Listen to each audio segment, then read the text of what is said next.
இந்த சார் யார் அப்படிங்கிறது அது ஒரு சந்தேகத்தின் அடிப்படையில் கேட்கக்கூடிய ஒரு கேள்வியா இருக்கு. அது இரண்டு தரப்பு வாதமா இருக்கு. ஒண்ணு என்ன சொல்றாங்க, அப்படி ஒரு நபரே கிடையாது, அந்த பெண்ணை ஏமாத்துறதுக்கு தான் அங்க ஒரு சார்ட்ட சொல்லிடுவேன், உங்க அப்பாட்ட சொல்லிடுவேன், இந்த சம்பவத்தை வந்து உங்க அப்பாட்ட சொல்லிடுவேன், உங்க அப்பா நம்பர் கொடுன்னு கேட்கிறாரு. அப்ப அவங்க அப்பா யாருன்னு கேட்க முடியுமா?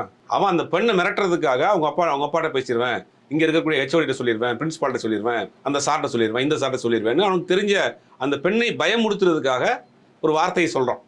அப்ப அவனுடைய போனை இப்ப வந்த தகவல் என்னன்னா, அவனுடைய போனை முழுவதுமாக இப்ப எடுத்து வந்து இன்வெஸ்டிகேஷனுக்கு அமைச்சிருக்காங்க. அதை ஃபுல்லா செக் பண்றப்ப உண்மையிலேயே அவன் போன்ல யாரா இருக்கு கான்டாக்ட்ல இருந்தது.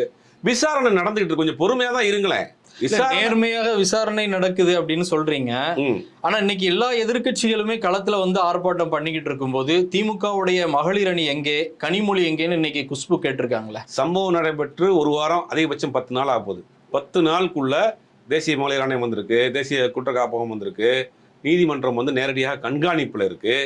இத்தனை பேருடைய கண்காணிப்புல ஒரு வழக்கு விசாரணை போயிட்டு இருக்கு. ஒவ்வொரு நாளும் அந்த வழக்கு விசாரணையுடைய அடுத்த கட்டத்தை நகர்வு நோக்கி போயிட்டு இருக்கு.